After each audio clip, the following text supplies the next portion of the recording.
Hello everyone, welcome back to Adventures Through the Mind. For the first time, if it is your first time, welcome. I am your host, James Jesso. If you're watching this on YouTube, the lighting's a bit weird. I'm actually shooting this in the new office space. It's not fully developed. You can see there's even a piece of art just sitting on the floor here. Just moved into a new place, so it's coming along.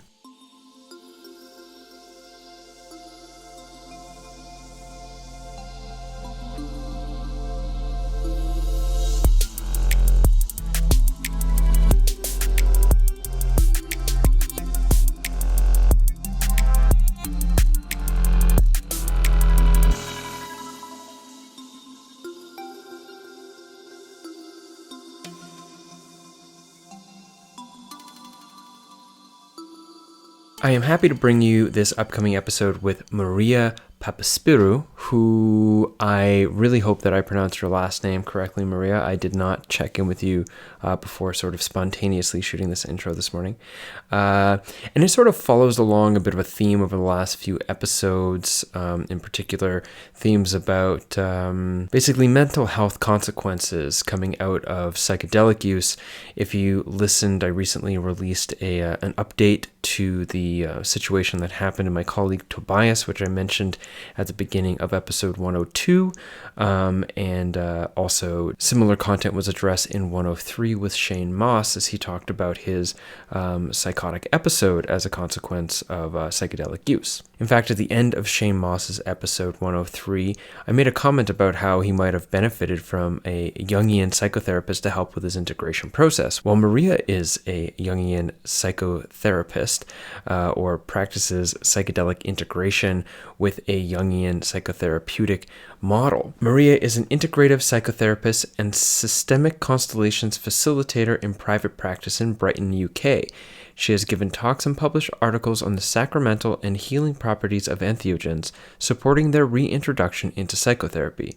She is co-editor of Psychedelic Mysteries of the Feminine and developed the T.R.I.P.P network, a UK-wide psychedelic psychotherapy integration database. Now, much of this episode actually doesn't have anything to do explicitly with the carryover themes of mental health. A good portion of it actually just goes quite deeply into Jungian psychotherapy, Jungian psychology, and weaving in and out basically where psychedelics fit inside of that paradigm. However, near the end, we do get into discussions about integration and what integration looks like from a variety of different sort of, we'll say, scenarios from Maria's Jungian perspective. Now, this episode is actually releasing on the first day of Breaking Convention in London, where I am right now. Well, right now I'm in my new house in Kitchener, Ontario, and it's not like a David Lynch Lost Highway by location thing. You know, obviously I just recorded this in advance so that I can be on the road teaching and not, doing the whole copious amounts of hours into podcast editing on a computer that I won't have with me, essentially. But if you're listening to this and you're on your way to Breaking Convention, you'll see me there. Come check me out and come wave hello. And I would love to meet you. All right, so we'll get into this episode quickly. I just want to thank my patrons on Patreon. They are essentially the reason you, patrons on Patreon, are essentially the reason I can continue to put so much time and care into my larger body of work, which includes significantly this podcast. So huge thank you to you, especially those people whose names are listed on the screen here on YouTube or in the description to this episode. Listeners who are not yet patrons, please become patrons. It'd be really awesome. The equivalent of a cup of coffee a month is an incredibly supportive gesture, so really deeply thank you in that regards. Additionally, you could buy some merch like the shirt that I'm wearing here, or buy some books, or leave a PayPal donation. All those options are at jameswjesso.com/support. Thank you very much for heading over there and supporting the podcast. Without further ado, here is Maria Papaspyrou here on Adventures Through the Mind. Enjoy. So I think there are pockets of Jungian work where I have really delved into because it's really relevant. And then, I've got holes in certain aspects. But I think we've got it. It's okay. So it is Jungian, you're right. And even my personal blogging is primarily Jungian. but it sort of comes in with other things, which again, you can sort of trace them if you know that there's blips of this and blobs of that. It sort of integrates a lot of different things. But primarily, yeah, you're right. Well, why don't we use that as a jumping off point then? Because my original first question was to describe to me the structure of the mind according to Jungian psychology, and so you best keep that one. Best keep that one. Yeah. Well, let's go from there then, because and then you can include and interject the appropriate caveats that differentiate between what Jungian psychology tends to propose, or how your ideas differ from the main canon of Jungians as you describe this structure of the mind for us. Okay. So I think my work is primarily influenced by Jungian thought, because I think what Jungian thought does that really allows the necessary depth for understanding experiences like the psychedelic experience, which works in great depth, is that they move from the mind in the psyche. The mind becomes quite obsolete, really, in Jungian thinking. If anything, it's left as a function rather by than the mind. You mean like the cognitive functions? Yes. Yeah. Okay. Yeah, the thinking function. So it's not of great interest to them, and they really work in great depth, and the development of the model is really the development of the model of the psyche and how the psyche operates. Mm-hmm. And there's many different aspects to that, but what you'll find in Jungian thought is that they really highlight complementarity. So even though all these aspects of the psyche are quite separate, really the work is integration. The work is bringing all these different aspects of the psyche into dialogue, into collaboration, and into completion with each other. And I think that's, again, what makes it really relevant for integrating psychedelic experiences. So every aspect of the psyche in Jungian thought has an archetypal dimension, is an archetype in and of itself as well. So we're going to be talking about archetypes quite a bit in and out. They seem to be sort of everywhere and nowhere. They're quite interesting entities in Jungian thought. So the center of consciousness for Jungians is what you would call the ego. That's the center of identity, conscious awareness. That is the I that exists through time, that carries forward the continuity of being, a sense of self, if you like. Mm-hmm. And that is the main seat of personality. The I is really how we experience the world, how we react to the world. So Jung brought in the idea of extroverts and introverts, which is a very important idea for personality structure. I'm assuming most people know what we mean by that, but I'll just brush through it. So the main difference is, and again, I'm just sort of caricaturing it, if you like, I'm making it very two-dimensional. So the main difference is a matter of replenishing, and a matter of recharging oneself. The introverts need isolation and space by themselves to recharge themselves and to build a level of homeostasis, to build a sense of balance, whereas extroverts do that by being in contact with others. They regenerate in the presence of other people. And that's a very big difference between the two.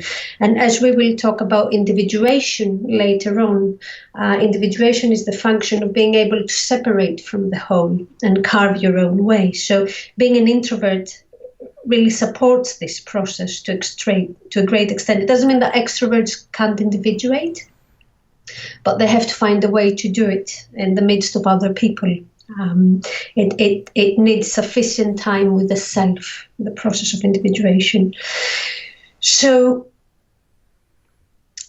he distinguished between extroverts and introverts, and pull me back, James, if we're drifting. And then he distinguished four main psychological functions, which is feeling, thinking, sensation, and intuition.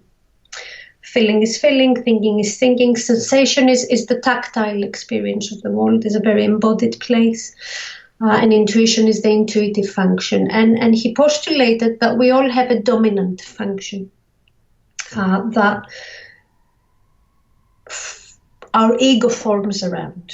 And that primary function really says how we receive the world, how we meet the world, how we interact with the world, how we respond to the world. And we would normally have one or two main functions, with one the dominant and an inferior function. So you might be experiencing and sorting through the world through your mind, through a thinking function, and you might have a very underdeveloped intuitive function.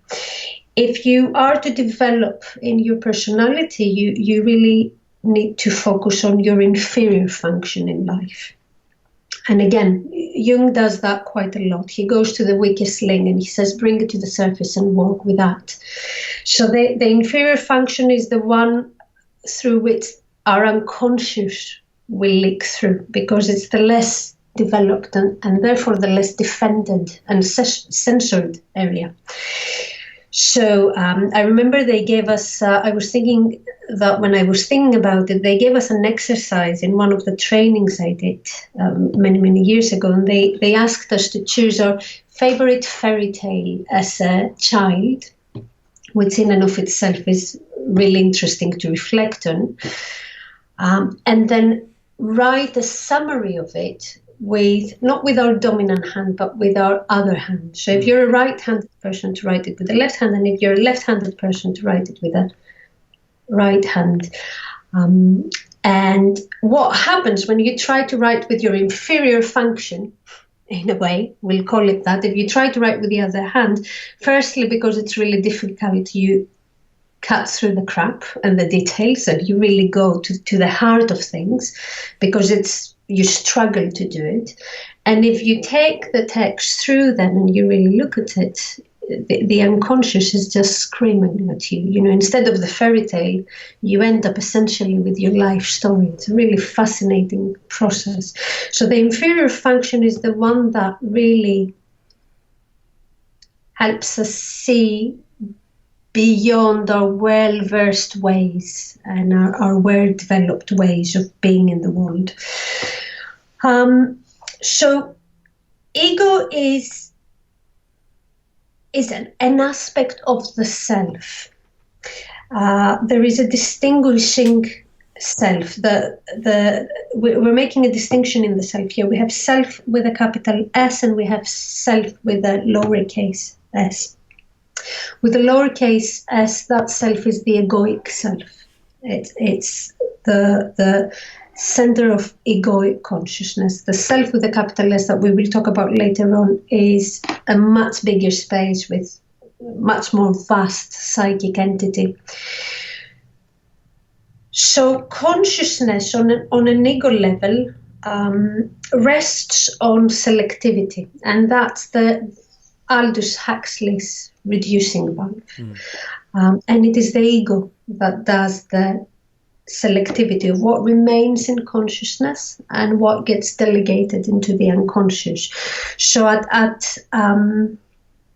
if we think about the personal unconscious, which would be the next place, the next aspect and entity of the psyche, the personal unconscious is a rather superficial layer in our unconscious, and it holds contents that were at some point conscious, so they were personal, they were relevant to us, but have either been forgotten or been repressed, or for XYZ reason they're outside our range of awareness. So as we sit now, it might be that they're sensations that you've cut off. It might be that there are thoughts that are sort of floating a little bit behind consciousness. It's this sort of very thin, fine layer behind consciousness, if you like. And what makes this place really, really important is that it's not just a depository place. It's also a place, it's the house where any development sort of forms in. It's the place where past and future sort of coalesce and work on forming new consciousness. It's the place that offers something into consciousness for assimilation. So it's a very active part of our growing process. And it stands in possible collaboration with consciousness. That's what integration is supposed to do. It's supposed when to... you're saying consciousness, you mean like the conscious awareness of the ego mind. Yeah. Yes. Yeah. That sort of capacity to process and assimilate. The ego does that. The ego does the integrating, whereas the unconscious offers sometimes fragmented aspects of knowing for the ego to make sense of and find a way to accommodate. So that is the personal unconscious, which is, as I said, it's quite personal. When we move a little bit deeper into the deeper realms of the unconscious and the collective unconscious, which is a really significant contribution by Jung into our understanding of the psyche, we go into a more impersonal layer of the unconscious. It's a much deeper layer of being. Jung understood that when we come into the world, when we're born into the world, we are born in full potential. All the possibilities are already inherently existed in us. That was a big deviation from Freud, who actually postulated the exact opposite. Freud said that we are born tabula rasa, we are born blank slate, and the environment then builds into us through socialization, whatever we are. Jung started from a very different place. Jung said we're actually born in all potential, and then the environment either enforces or suppresses part of that potential. But so the collective unconscious is the house of the archetypes, is where the archetypal entities exist. And again, there's layers in that too. So he understood the archetypal contents of the collective unconscious to exist on a spectrum from biological to spiritual. Just, again, he integrates very well. He's very good at that. So the biological end of the archetype is our evolutionary drives, are the blueprints, our inherent patterns, evolutionary patterns of being that we're brought into the world with. So if you look at the animal kingdom, birds know how to build the nests, or birds know how to fly, or animals know how to very, very early on leave their parents and find a way by themselves. So similarly, he saw that humans have this sort of biological blueprints that are held in archetypal contents.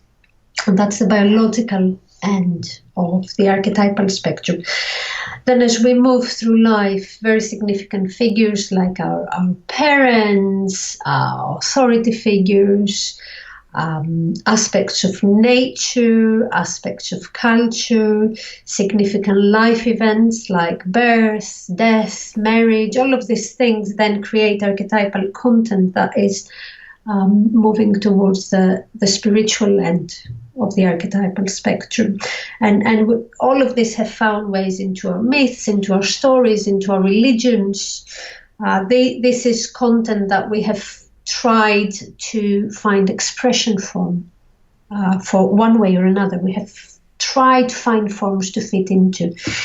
Now, for Jungians, we are only aware of archetypal images. That's the only thing that can cross the threshold and come into consciousness. Archetypes, as such, can only exist in the deep abyss of the unconscious. They can never emerge from there. The minute they start to emerge, they diffuse, and they end up with an archetypal image, and that's all we're left with. So they exist in great depth and mystery, if you like, and great potency in that way. So these are very important aspects, again, when we consider the psychedelic experience. The archetypal content is very much an aspect of what we often encounter in these spaces. So we will come back to that quite a bit. Mm-hmm. The other thing that Jung understood through his, he did a lot of research with word association. So he gave people words and they asked them to free associate and give a word back. And he had them linked into polygraphs. He was getting biological responses to the word association. And through this, he developed his understanding of complexes. And he recognized that sometimes some words would elicit a very delayed response, and there was a physiological reaction to that. So he recognized that there is this is influenced by affect, and they are affect-based responses, affect-toned responses that exist in the psyche in an autonomous form. They sort of gain power over the ego. They have their own autonomy. So these are times where you find yourself acting in a way that shocks you. Something takes over. It's aspects of behavior, but something takes over. And we feel that, it's when we say, oh, I felt like I was almost possessed by something. So he found that we have complexes that express themselves through life, and some of them we're very able to live with. But sometimes if the ego is not strong and solid enough, this can have the capacity to break down the psyche's capacity to regulate. So they can really overpower consciousness and they can really take over energetically. So this was another really important contribution into the capacity of the psyche to regulate and to self-regulate. So this is quite interesting that he sees that as something that has autonomy until it gets integrated. Mm-hmm. Integration seems to bring everything dissociated into fluidity with the rest of us. Mm-hmm. So for him, it's a core aspect of personal growth and personal work. Well, let's hang here for a second, because I wanna ask. I was like waiting and listening. I'm like, okay, there's a moment here where she will outline enough of the structure that the next series of questions will make logical sense as they come in. And I think we might be at that point. Although I don't know what you're about to say, but here's what I'm hoping for. Given what we know now about this sort of developed, like the structures of the ego, then the personal unconscious, the collected unconscious, and development, maybe you can give us, paint us the narrative arc of healthy development, of like optimal, like this is what, if everything goes according to positive plan, this is what will happen for a person, according to the Jungian model of psychological development, from born into the world to healthy, functioning adult. Okay. So the rest of the model has things that we again, I think that the next few aspects are a bit more relevant to psychedelics. So it's self, persona, shadow, that's really significant, and individuation. So we're going to start with individuation. So in terms of development, Jung was really interested, in contrast with other theories of his time, he was really interested in the second half of life and what happens there. So for him, a good arc, as you say, would be to go through childhood and develop basic mastery skills, learn how to use thinking, a sense of self, a sense of I and ego, basic survival skills, ways to navigate the world. Then you move into puberty and young adulthood, where you are starting to solidify your place in the outside world, in the material world. You know, you find your work, you find your partner, you build your family, you do all of these things that sort of link you in the world outside. And for him, that's when the interesting stuff happens, which is the transition into middle life, which he calls the afternoon of life. And for him, this is the time to really start grappling with the self. This is the time to really start questioning, what is life all about? Where am I heading? What is the purpose of my life? Who am I? So it's a time of dismantling of the persona that you've spent the first part of life building, and now there's enough ego integrity and there's enough ego solidity to start going deeper and thinking, right, what matters now? What really matters? And what else am I? So you could equate that to a midlife crisis, where you have to really somehow go through a very deep and painful process of transformation in order to reinvent yourself, in order to find a greater wholeness of self rather than the one you're sort of very well versed in. If you negotiate the middle life successfully, you move into old age, which is the time to really accumulate all the wisdom you have built through life, to really eat the fruits of that tree and face the ultimate goal of life for you, which was death. He saw life as a journey preparing for death, and he saw death as the ultimate goal and gain of that journey.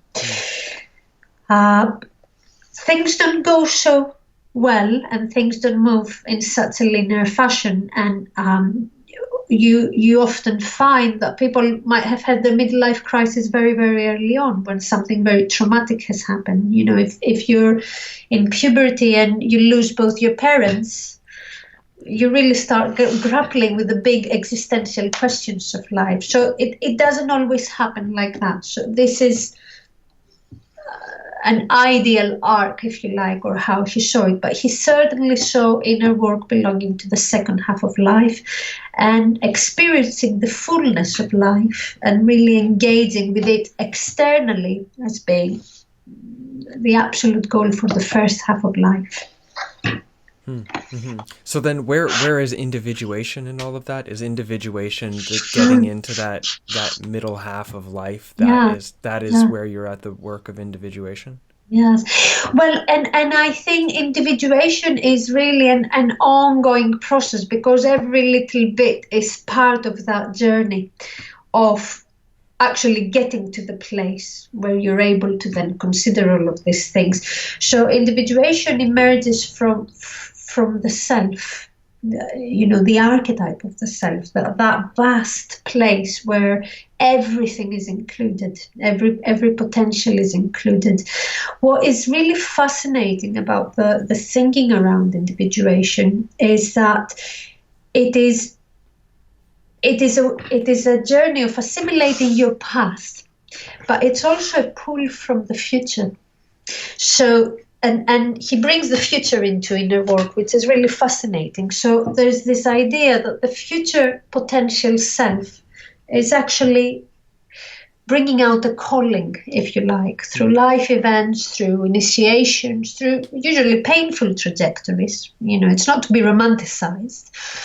But there's a pull both from back and from front that comes into realization.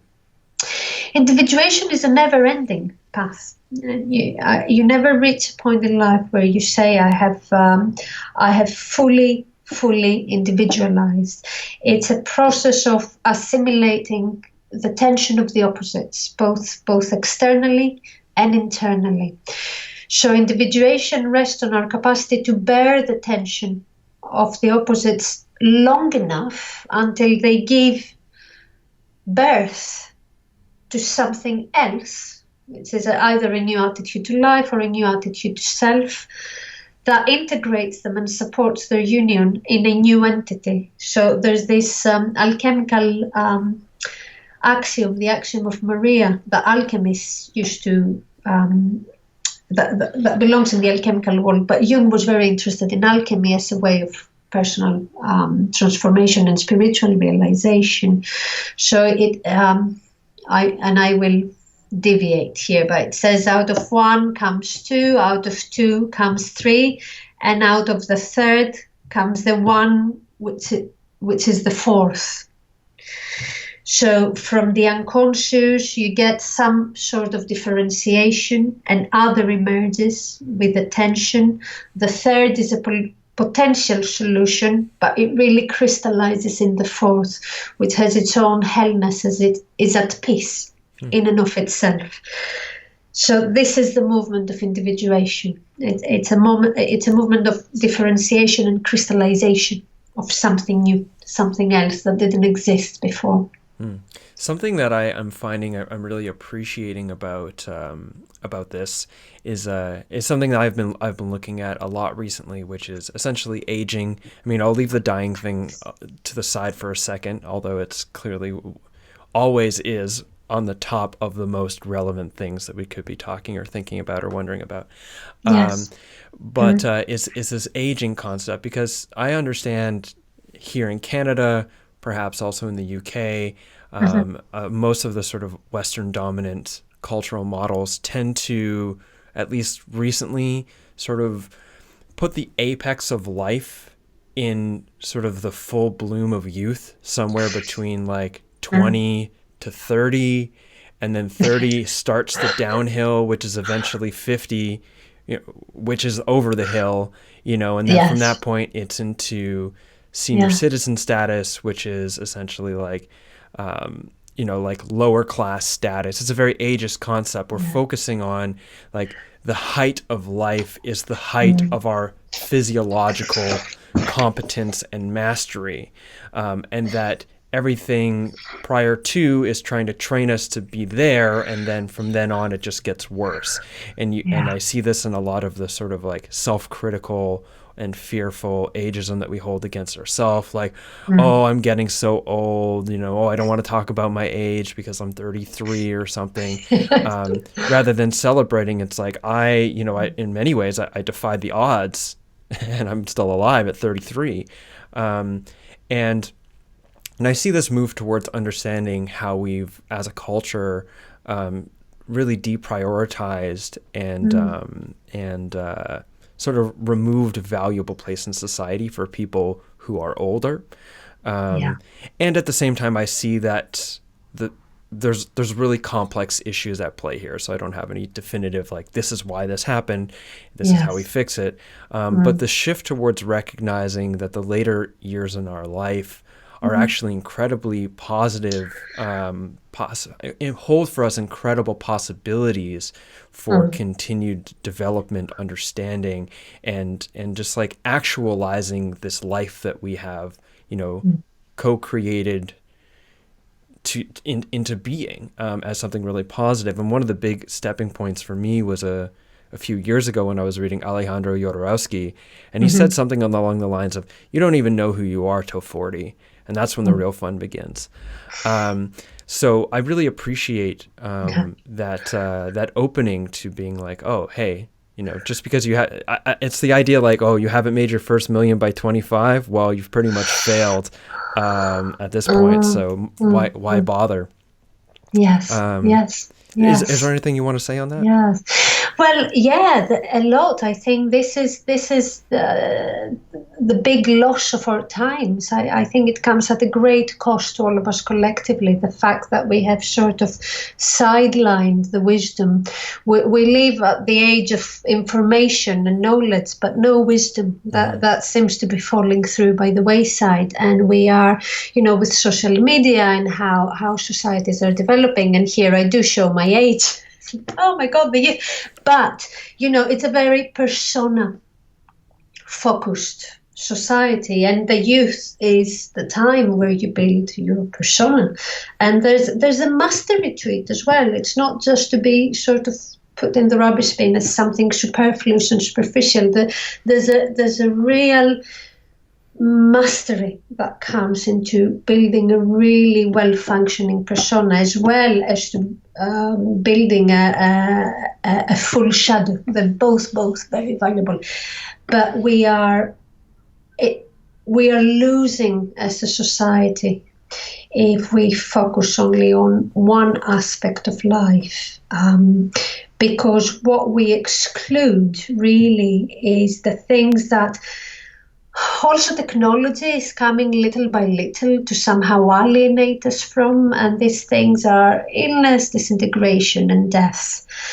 And we live in a society where we want to distract ourselves from the painful and the difficult and the impermanent and the finite and the limited, and create a real illusion about humanity, about what happens to us in life, about what's possible, what's not possible, where our places in the greater system of life around us. And these transgressions are great. And if you transgress the very foundational blocks of life, you will pay the price. You will pay a great price. So very tricky aspects of society today. Yeah, I wonder how much like that betrayal on behalf of the generations before us is what created the cultural context in which they're suffering, wherein their wisdom is not being given space and thus isn't given capacity to be exercised, while it slowly atrophies, and that disconnection also then creating it so that the wisdom cannot be experienced by the youth, nor can the youth's sort of sharpness to the world as it is now be translated in some way towards the older generation. So we have this terrible divide where we've got, I mean, maybe I'm unfairly characterizing it, but sort of like the aging, like the baby boomers, right? The boomer generation, and it being sort of like very critical of youth, and at the same time incredibly like self-obsessed and self-righteous about its own consumption patterns and its own cultural influences, which has in many ways contributed to, not to say that they're all at fault for this, but have contributed to the very issues that they're criticizing the youth for, and that there's a lack of communication between the groups, and because of that, again, there's a lack of wisdom, there's a lack of place for wisdom, and there's a lack of communication from like what's really going on right now and what the suffering is. Because it's like, of course, I get it. Social media is a lot easier than sitting with the reality of near-term social and environmental collapse, and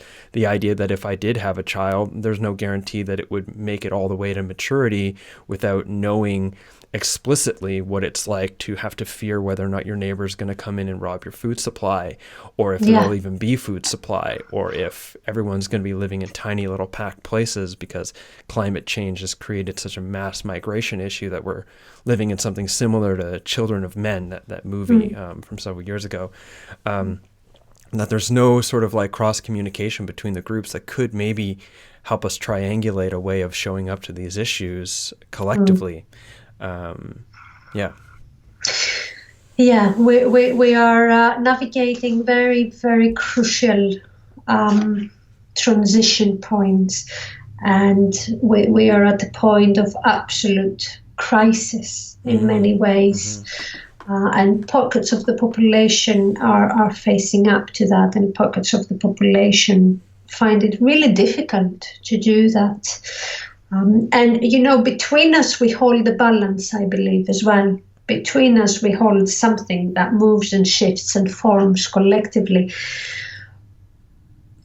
So either we use this transition point and this initiation in a way where we can collectively grow and mature and wake up to the realities of our responsibilities and our actions and our place in the greater whole, or we disintegrate in really, really tremendously frightening scenarios about our human race and beyond. Very fine balance we're trying to navigate, and it's there is something about hierarchy and order which I think it's really important for concentration of power. And when you have a hierarchical system like our societies are, the people that are at the top of these systems, that are in governing positions, are really setting the tone for certain things. And until we have in these places people that are visionary enough and can really imagine an overhaul of our basic systems of education, healthcare, social care, I think it's very, very, very it takes enormous effort for the people at the bottom of this pyramid to really slowly form a tidal wave that can come and react to what's cascading down. So we're in a situation where the shift that's required from us is structural and on every level. Do you see some parallels with the situation you're describing collectively? Do you see any parallels there to patterns in the individual psyche that could be explained in a Jungian language? And if there's somewhere that psychedelics fit into that as well? Let me form. Yes, definitely. I mean, the individual psyche reflects into the world we build, and the world we build reflects into the individual psyche. I'm going to get there where you've asked them a little bit somewhere else, but there's, the enormous levels of sickness and unwellness and ill health, both externally and internally, for our population is really growing, and it's of great concern. But it goes back to that capacity to navigate the tension of the opposites, because where we're at, both as a society at the moment and globally, it's happening everywhere at the same time, and where we're at and what we see in the consulting room with people coming in a lot is a series of splits and polarizations. It's happening in the external world enormously at this point. This is exactly where we're at. And people bring it in as what's happening with them in their personal life quite a lot, because they take their cues and it translates. So it's how to manage this polarization, how to find a way to bear the tension in a way that integrates by the emergence of something else, because neither nor anymore can help us through what's happening. We need to bear the enormous tension until something can actually birth. But what we have a responsibility to do on base level is to do our inner work, to integrate what's happening on a collective level, to be engaged in a way that assimilates and processes what is happening, rather than in a place of disintegrated powerlessness. We need to maintain our capacities to process and be grounded with everything that happens. So it's a process of individuation. It's a process of collective individuation. It's a process of collective transformation. So in the old days, they had initiations and initiation rites where you would cross from one state to the next, but not intact. The crossing would require psychic bruising. It will require things to break so they can start reforming. It is a very painful process. Again, we can romanticize it. We can say there's something really lovely, but it's an extremely painful process that requires working through a lot of grief and through a lot of loss, allowing things to die so that new things can take their place. So that's where we're at collectively, and that's what we need to be working on individually so we can support the collective. And just to zero in specifically, that thing that we need to be working on individually is?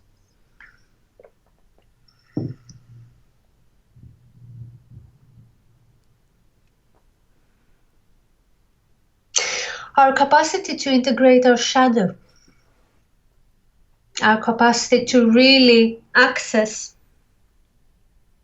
a greater truth of who we are and where we stand, so that we can cultivate our compassion. Mm-hmm. And then that's the link that can bring things together. Mm-hmm. Yeah, this shadow work, compassion, there's a lecture that I've given in different places around the world. We'll be giving again this coming summer, which talks about the skill of suffering and how the developing a good capacity at the skill of suffering gives us a better capacity for compassion, which is a type of being with other people's suffering in empathy, but with a good empathetic boundary where we do not become their suffering, but we are with them in a place that witnesses their process, feels with them, but does not get lost, while also staying grounded in some sense of like, think everything is going to be, well, maybe not everything is going to be okay, but there's a goodness somewhere that we can keep our feet in, even in the midst of everything coming apart. Yeah. So why don't we weave psychedelics in here then? Where do psychedelics fit into this process that you're talking about here? Well, in terms of the shadow, I think psychedelics have enormous capacity for bringing us in contact with it. And that is the starting point, being able to see where our shadow lies. The shadow isn't to be avoided and eliminated. It's to be honored in and of itself. If we didn't have a shadow, we would be just a superficial layer of existence. We would be a walking persona. There'd be nothing else to add depth to us. So the shadow is it's a very complex place, because again, in Jungian thought, integration comes in yet again. It's a place where we will find everything that we have hidden, everything we have actually split off and exiled from our sense of self, not even hidden. It's a lot more violent than that. Mm-hmm. And for some people, the shadow will be a place where they find the darkness that completes the light. And some people will find the light that completes their darkness. So it's the place of anything of us we no longer recognize and no longer make use of, and no longer assimilate, and no longer manage as well. Because when you dissociate from parts of the self, you wait. Again, it depends whether they stand in the light or the shadow, but or the darkness. But they can become unconscious forces that sort of dictate your ways forward, your choices, and you have no hold over. Just because we have delegated aspects into the shadow, it doesn't mean they don't play a part in how we live our lives. They always find a way to seep through. So if we consider the shadow as the place of the repressed and suppressed, you can imagine that if you find a way to open that box, you will find a lot of lost monsters and treasures in that box. So I keep thinking to weave it in with the psychedelics. Mm-hmm. So when people enter a psychedelic experience, the sense of self that they go through everyday life with has to disintegrate to an extent. It falls apart. And in that falling apart, people can get a different perspective on things. They can start looking at things in a different way than they usually understand or see the world as. They can come in contact with early memories that they might have lost contact with. They might come in contact with suppressed emotion about specific events in life that they never made contact with. They may make contact with anger for people they have idealized, or compassion for people they have always kept at bay. So it can really disrupt our normal way of seeing and experiencing the world around us, the world within us. So bringing this material into consciousness is one thing psychedelics do. They don't always help us integrate that. That is then the ongoing work we have to do in order to bring this stuff into some functional relationship with the rest of the self, with the persona. We have to find a way to assimilate the two, and that can take time.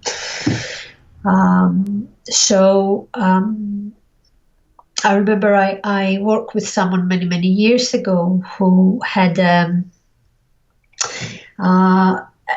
she brought in an experience of, and that it's tricky because there's so much going on about this, and it's a very tentative subject. But she was a woman in her mid-30s, and she had an abortion when she was in her early 20s, and it was a very automatic process. It was a process of, right, I'm pregnant, there's no way I can go through this, I'm going to go have an abortion. And then life continued ever after, really fine and really okay. She entered a psychedelic experience where she had a vision of the unborn baby. And she had this voice that came through in her state of consciousness that said something along the lines of, you think you're a nice person, but look at this. Total shadow work. A very painful journey, a very, very difficult experience, a very cathartic experience, though, on another level, because she came to meet that which she had somehow put in a corner of her being and never looked at. And it came to bring that sense of, I'm nice, to, I'm quite complex. I'm quite human. Let's sit with this. Let's walk through this.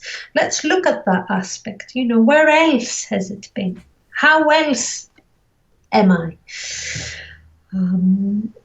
Or I also had a few people that have come in and they have had early memories, and that's, that has happened a few times, and it's quite interesting. That psychedelic experiences take people to such early memories. So I've had a couple of people that have come with very early memories of being an infant in a cot and receiving one form of abuse or another by different caregivers. So this is the shadow of others that was inflicted on them that they had to encounter. When something like that resurfaces, and you realize, wait a minute, I'm not depressed. I am trying to manage trauma and abuse here. It brings a wholeness of life and experience back into consciousness. So it brings material that can have you really get to meet more of yourself, more of your life experience. These are very precious openings. In the second instance, we can never say whether these memories were true or not. That really doesn't matter in therapeutic work. They are of significance and validity of some kind on an emotional, psychological level. This inner soul image is very significant no matter what. It's very difficult in ordinary consciousness to go so deeply into very dense areas of affect. And what is also really useful in the psychedelic experience is that when you enter these insights, visions, spaces of greater clarity, you do so in a range of senses. You do so in an embodied way, as well as a soulful way, as well as a cognitive way, as well as an emotional way. So there is a chance for people to visit spaces with many of their functions. Think about the functions we were thinking about earlier, which I think is really important. For me, psychedelic integration work and psychedelic work is very near to dream work. But what happens in dream work is we're disembodied. Whereas what happens in psychedelic experiences is like we're having a fully embodied dream. So more of us has entered the space and has absorbed the information from the space. And that is really potent. That is full of potential for then unfolding and unraveling on many levels within us. So then let's get into integration then. And let's move back towards an ideal experience. Let's say we have the ideal psychedelic experience. Okay. Everything goes fine. Perfect. Some of it's Yes. very difficult. Some of it's very beautiful. By the end of it all sort of makes sense. There's, when an ideal psychedelic experience is at the end of it, you're like, yes, okay, all right. That all makes sense. Okay, so that's the scenario, and I'll give you a couple other scenarios afterwards. But if that's the scenario after a psychedelic experience, what does the integration process look like, and what best supports that integration? Yes. Firstly, it will range from person to person as to what they want to do with it. But I think in such a fantastic scenario, it's really important to allow time for the experience to settle and find its place within you. I think it's really important to explore it and amplify it, if you like, through non-cognitive ways, more experiential ways of exploring the experience. There has to be a level of integration for everything. Yeah, any insight we have unless we integrate it sufficiently, it will sink back into the unconscious. It goes back to that idea of ego is selective. It keeps what it needs and the rest goes back. So unless that bit, whatever it is, that had an aha moment or something, if we want to keep it as part of everyday life, we're going to have to find a way where we assimilate it into who we are. And assimilation always means that ego has to nudge a bit to make space for something to come in. Something has to shift one way or another. Something was floating there, but I lost hold of it.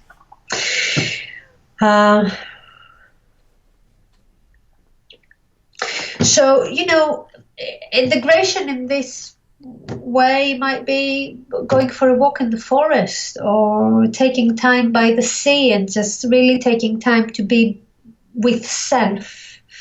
It can be drawing a picture that really holds something of that experience, or writing a poem that holds something of that experience, or finding a way to imprint it. Because even with very good psychedelic experiences, you often find that people can jump from one to the next and have a very good story to tell, but nothing has happened. So if we want to think about integration, really it's all about making use of these experiences in a way that brings something into everyday life that's of great use and value, that we found into, the incredible realms of the imaginary world. How do we bring these gifts back? How do we bring them in a constructive relationship to self? So that holds true whether our experience was amazing or absolutely terrifying and dreadful.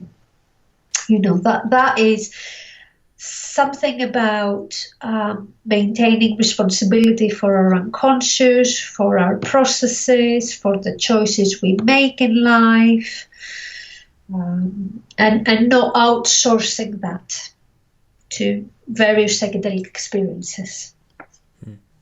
So then let's go into another scenario, because you said, the process of integration generally is important, whether it be really positive and easy-ish, it would or be if it be different. very difficult, right? Yes. So then what would be the difference for an experience that wasn't necessarily a bad trip, which I'll ask you about afterwards and give a clear definition as to what I mean when I use the term in a minute. But it was very difficult. And you come out the other end, and what you've got is a lot of difficult feelings still that didn't put you into a place of panic or terror, dissociation, right? But they're hanging around and they're pretty uncomfortable. What would the process of integration look like in that sense? Yeah.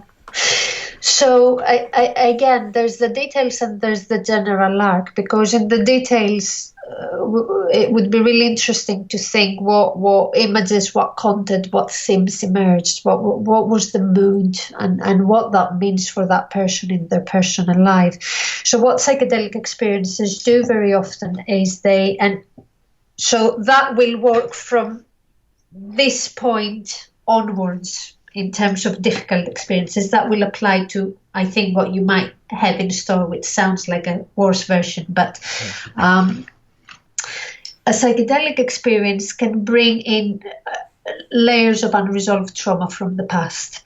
So it can bring back into the surface something that, a split that happened in earlier life, but somehow resolution was aborted. So psychedelic experiences that have, from that level of difficulty onwards, give us that incredibly painful but wonderful gift of bringing back into the surface something that needed to be resolved at an earlier time but never managed to. So they open the person to integrating that experience, but they open the person to their inner work. They're saying, hey, that there's some stuff here that really need to be looked at, because they're draining you of your resources, because they take a lot of energy to manage and carry forward. So what is going on? The question we have with a difficult experience is, people come and say, why did I have this? Why did I have this? And of course, there's things to look at. Set and setting are always the first pointers, when, how, with who, how were you, all of that. But there is a purposefulness in the unconscious. I will start from there, and then that translates to movements of the unconscious, which is what psychedelic experiences initiate. There is a purposefulness, there is a meaning in it, and we go back to Jungian thought. So any illness, any symptom is really a healing attempt of the psyche. It's a way the psyche tries to self-regulate. So if after a psychedelic experience we have a response, like you say, something doesn't feel right, something doesn't quite sit right, then it means that something is trying to emerge. And in integration, we really try to push the birthing, to really help that birthing to form, shape, meaning, and see what we're left with. What does it relate to? Does it relate to the past? Does it relate to a misalignment that's part of the present? Is there something of self that's not finding space to emerge? So we would work from there and onwards. Then the particulars would be, like I said, using any significant images or sequences that emerged in the experience, and really using the symbolism of the psyche, using the symbolic function of the psyche to find a way to bring into consciousness something that the unconscious knows, but consciousness hasn't yet clicked into. Okay, so then let's say the scenario now is that a person has a bad trip. And by bad trip, what I mean is they had an experience that is characterized by terror. It's not just an uncomfortable or challenging experience. This is like the equivalent of a extended panic attack plus psychedelia.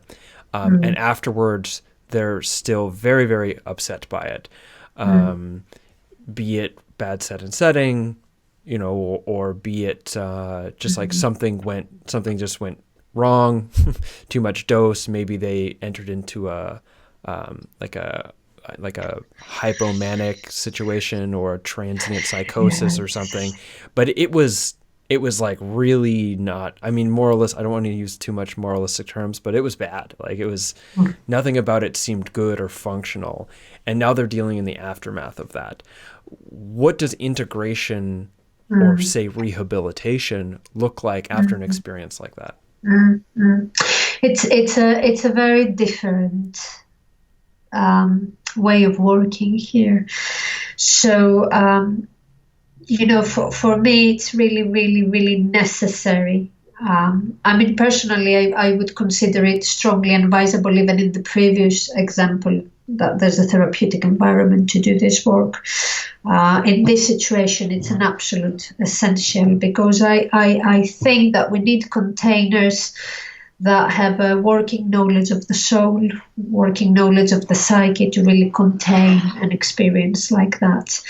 So the same applies, and here very, very clearly that an earlier trauma has resurfaced, and it's seeking resolution, it's seeking completion. So there's an integration rests on the meaning-making function, but there's a meaningfulness to this, and this is what will hold the work. So when you have someone come through, and that's really what in most therapy situations you get when you get referrals for a integration session, really the majority of people that arrive in the space arrive in a very disoriented space, in a very fragmented space, in a state of soul loss, really, where everything has collapsed.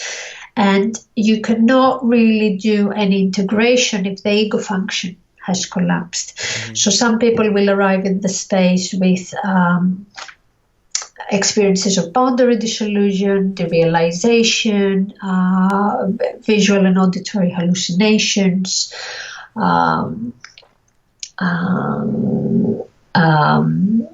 confusion about who to trust, who not to trust, a sense of alienation, and sometimes really terrifying openings, real threats for being annihilated,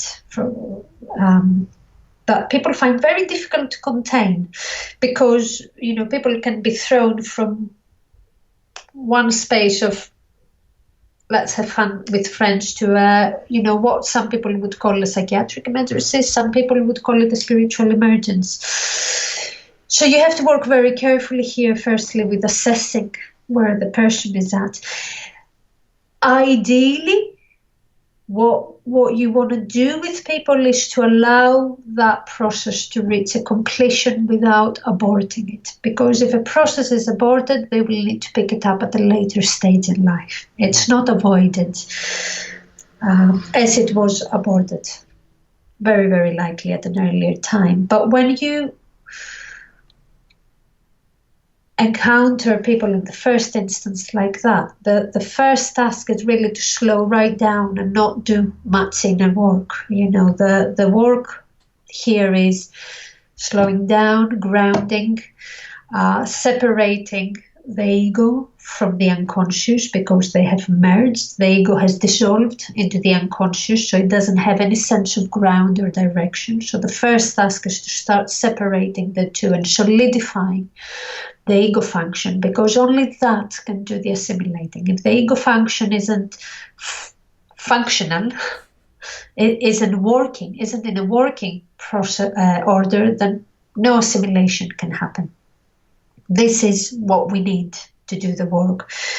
So it's the time for really establishing very regular patterns of eating and sleeping, back to the basics, back to the mundane in life, suggesting to stop any spiritual practices, and really letting people come back and settle to a place where they can start sensing their self. It can take a very long time for people that have had such a disruptive experience to actually come down from the experience. It can take weeks and sometimes months to really sense, I'm back to an extent, and then the work starts.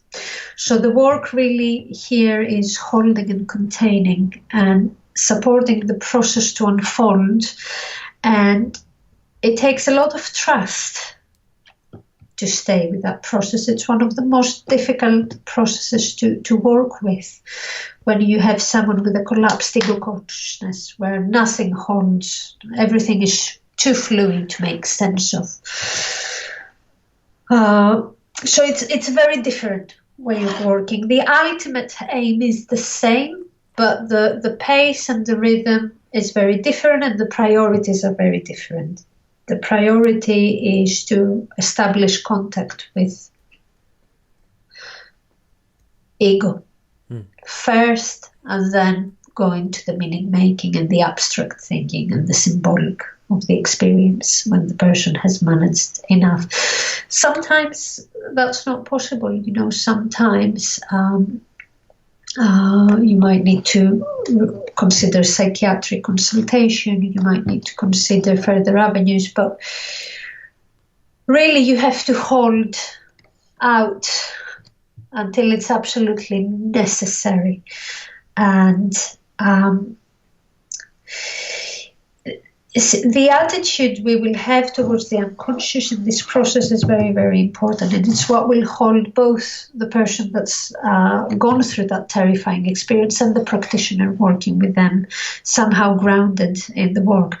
If we see the unconscious as devouring darkness that has only capacity for distraction, then we will amplify its capacity and its potential to do so. We will feed that aspect of it. If we recognize the capacity of the unconscious to release darkness in service of light, in service of healing, in service of purposeful, meaningless individuation, then we can restore it and align it to its true potential and its true potency. So that is really what holds us through this work. And this is, the real container Jungian thought gives when it trusts that the unconscious is always purposeful. We always hold on to that while navigating the very dark waters. Jung was really interested in alchemy, as I said earlier, and there's a very diagrammatic, there's many interpretations of the alchemical process of transformation. It's very dense, very rich work, really incredible. But the basic form of it is 3 stages. The first stage is the nigredo, which is the associated with the black color, and it's a state of total alienation, annihilation, darkness. This is the dark side, the dark night of the soul stage, where we descend into a very dark underworld and we lose all sense of hope, all sense of meaning. There's nothing to hold on to, and our vital energies are literally depressed.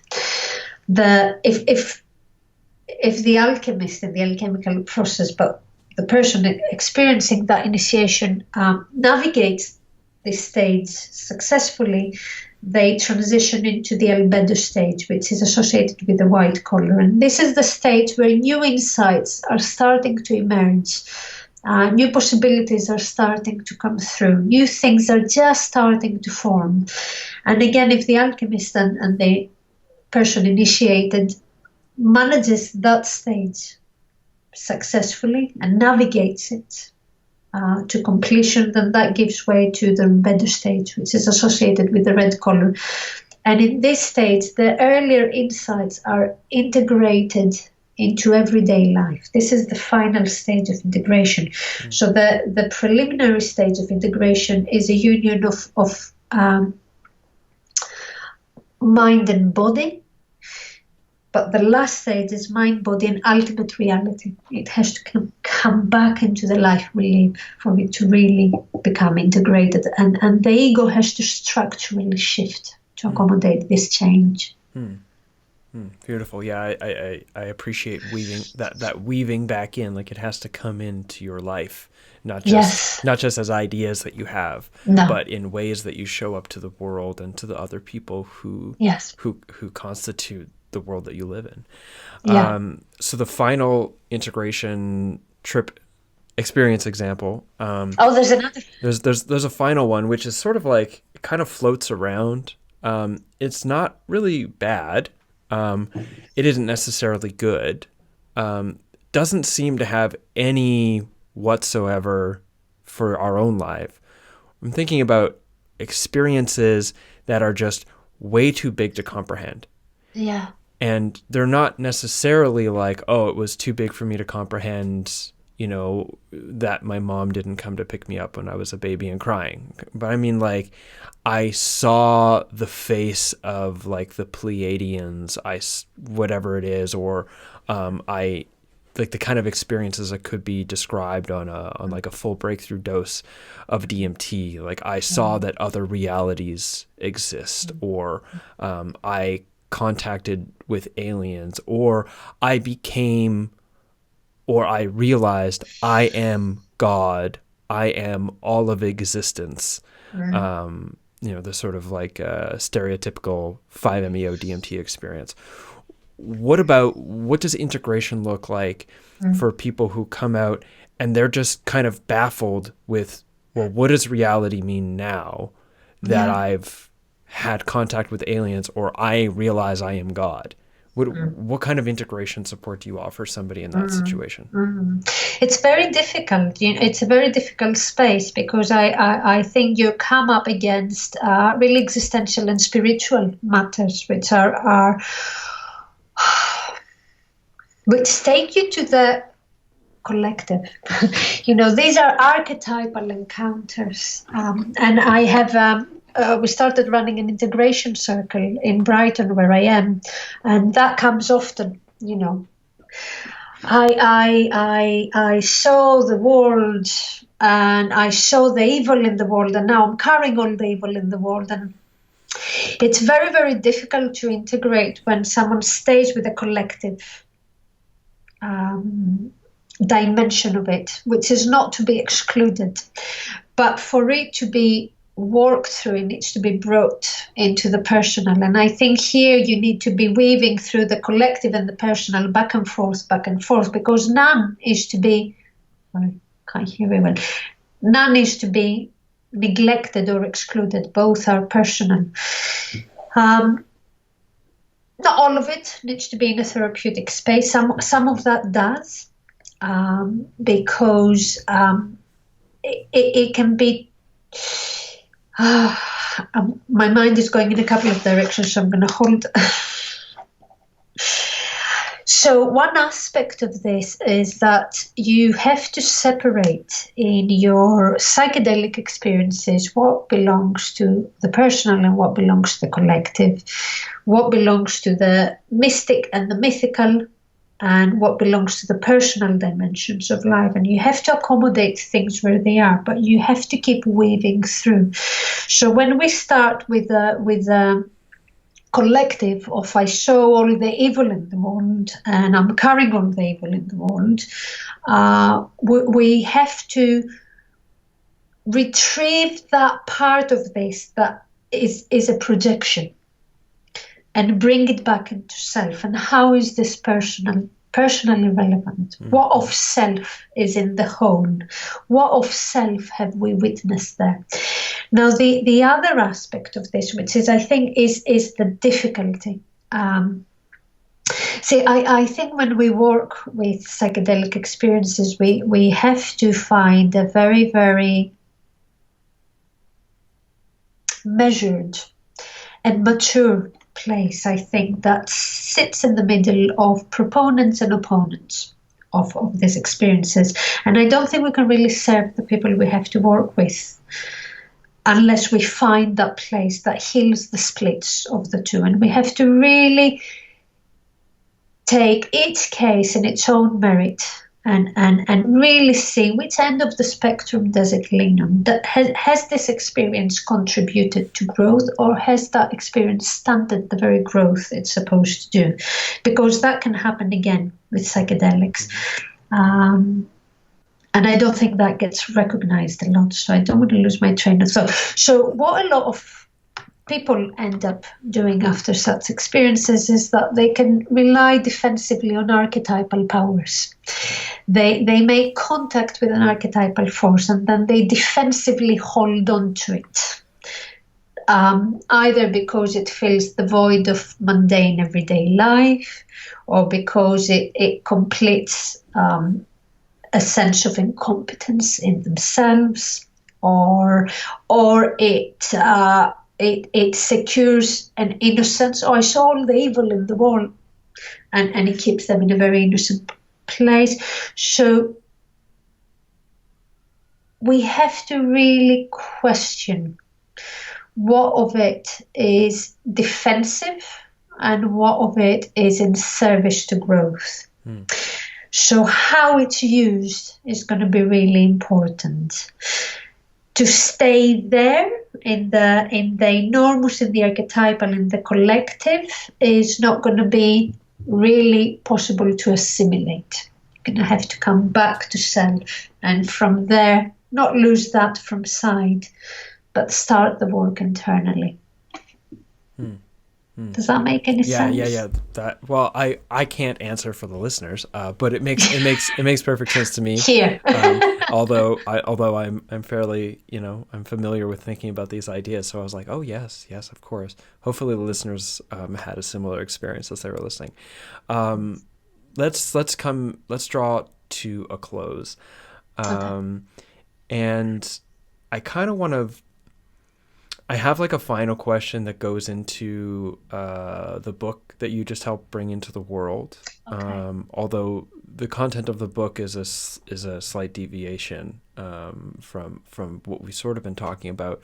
So before we get into that slight deviation for the close, I'm curious if, reflecting on everything we've spoken about here today, if there's something essential that needs to have a spotlight put on, or needs to be said because it wasn't said yet, or it's just coming to the surface now in you, that's like, before we leave this topic behind, keep this in mind. Is there anything like that coming up for you right now for this conversation? Not really. Not really. I think we've treaded ground, and I think just the thing to, and I've said it already 2 or 3 times, but just to really bring it home, that all of these experiences are really purposeful. They really support our process of growth. They're not always easy to navigate, but that doesn't make them useless. So I guess I would close it with saying that this is, we talk about psychedelics as medicines, and they can be medicines, but I think what can happen very often in the overall psychedelic community is that they're used as medicines in the traditional pharmaceutical way. They use medicines, which is they want to take something that will fix things, and they have nothing to do with it. Psychedelics is a medicine that requires our involvement and participation. In fact, all healing, forget what doctors say, all healing requires our engagement and participation. We have to show up in this process. So if we use psychedelics as a way to avoid our responsibility and our own inner work, then we have totally missed the point. If we use them as a component that can really support our own journey, sometimes accelerate it, sometimes even slow it, then we're using it as a true medicinal thing. And I guess the final thing is that just to recognize that the idea of integration is a very Western concept, and that when we think about psychedelic usage in traditional cultures, they have their own cosmological systems and frameworks, and integration is part of the fabric of that practice that has developed over a really long time. Where we're at in the West is a very different place to that. We have the 60s that we're trying to somehow integrate. We do to an extent, we don't do in other ways. We haven't quite done so. And it's the part of our culture that has dealt with transpersonal experiences, psychotherapy, which is why I think it has something to say and something to offer in this field and this realm. And it has developed frameworks for integrating unconscious contents and bringing them into a working relationship with ego consciousness. So that's what makes it relevant. But if we think about traditional cultures, it's absolutely relevant. Cool. Interesting. And that, I like this idea that there's a purposefulness to everything. I really like that. And some levels, it's like, there's a part of me that's like, has encountered the purposelessness of everything, like the hollow, the void, the meaninglessness.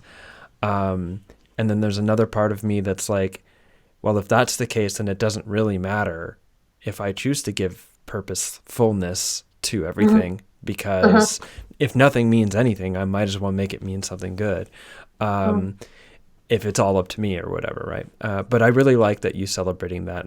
It's been something that's been really important for me in my journey, and also in my body of work, is looking at like all these things that are coming up, all the things that seem to be challenging, that seem to be holding you back or whatever it is. Like all of these things are coming up for a reason, especially in a relationship.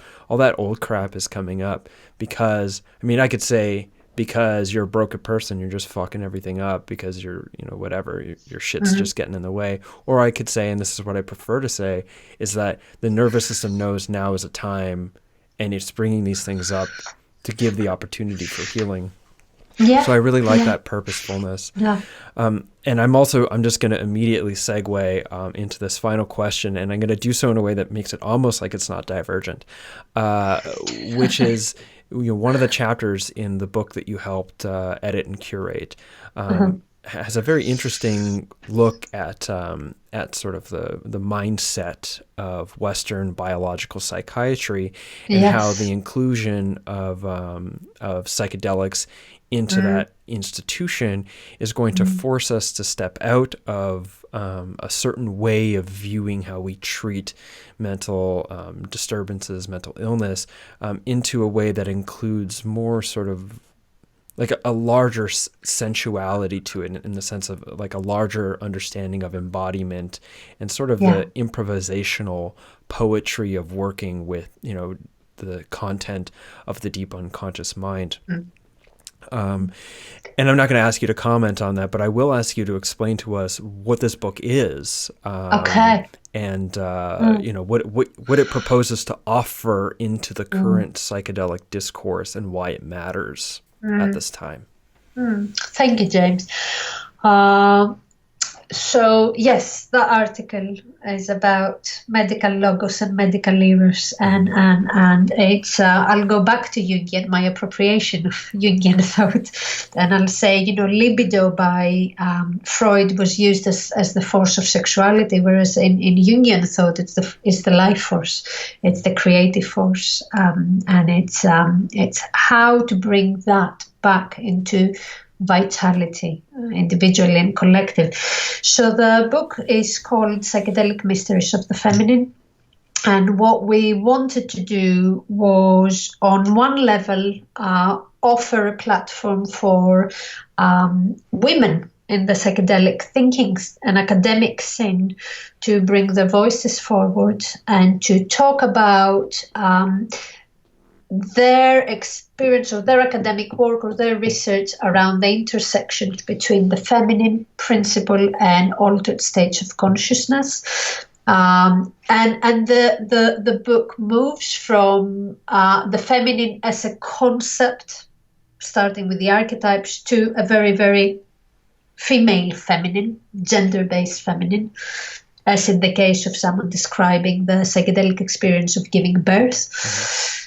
And the other thing we felt is that, well, on a collective level, we both me and Cara Baldini and David Luke, that are my co-editors, strongly feel that feminine consciousness is something that is really needed, because it's a consciousness of interconnectedness, it's a consciousness of inclusiveness and oneness, and in a world that constantly fragments and splits, this is a consciousness that can support the healing process, the regeneration process that we are faced with.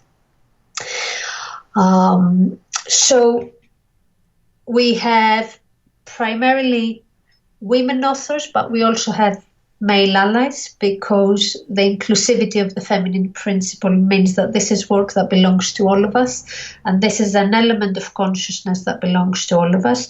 But we also felt that the psychedelic community should lead from at the forefront of this consciousness. It should be a community that really, by default, because of the explorations, it should really be at the forefront of systemic change, and challenging systemic oppression, which includes the feminine nature psychedelics. I'll name the very, very relevant ones here in terms of the book.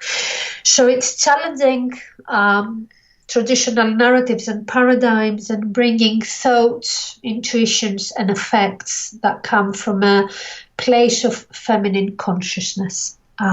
That I will say again exists both in men and women and needs to be reclaimed by both if we are to heal collectively from the wounding that's been inflicted by patriarchal structures over time.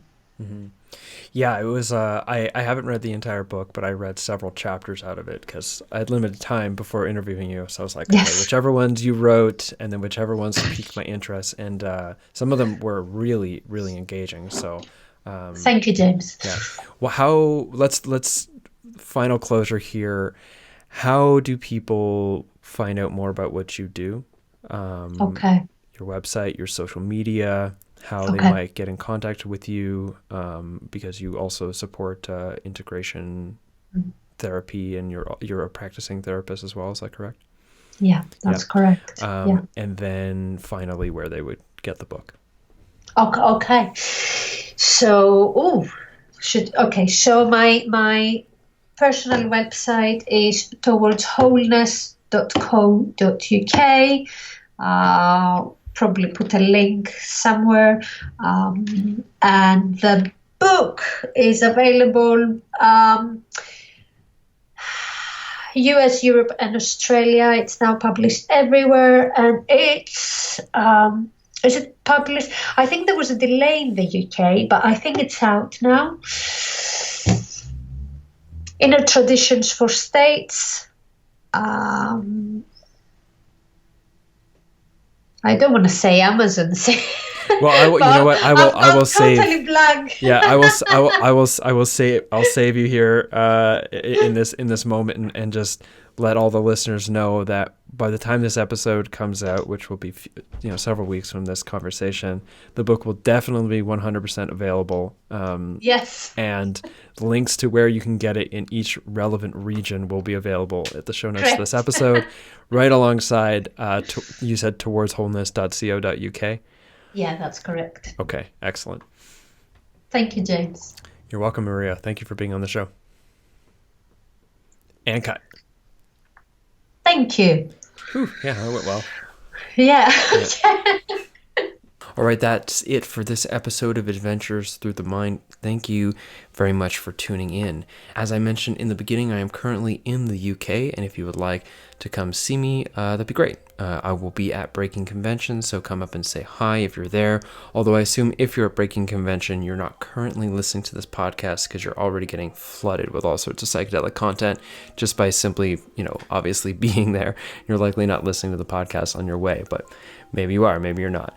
But if you are or are not at Breaking Convention, or you hear this around now or then, but you're in the UK, you can come check me out. I will be at a few different speaking places. Actually, given the talk that I was mentioning during the interview about compassion, in places like Newcastle, Manchester, London, and Edinburgh, although mostly my talks are going to be about bad trips, Newcastle's will be about compassion and psilocybin. Thanks again to everyone who is supporting the show, either through social media support, be it as simple as commenting, liking, and sharing on one of these podcasts, or as far as becoming a patron on Patreon. Really amazing. Even just the equivalent of a cup of coffee really goes a long way. So I deeply thank everyone who is a patron on Patreon, and ask everyone who is not and is capable of becoming one comfortably inside of your sort of economic context to please do so. I'd really appreciate it. Either that, or you could pick up something at jameswjesso.com/shop. I've got some cool stuff going on there.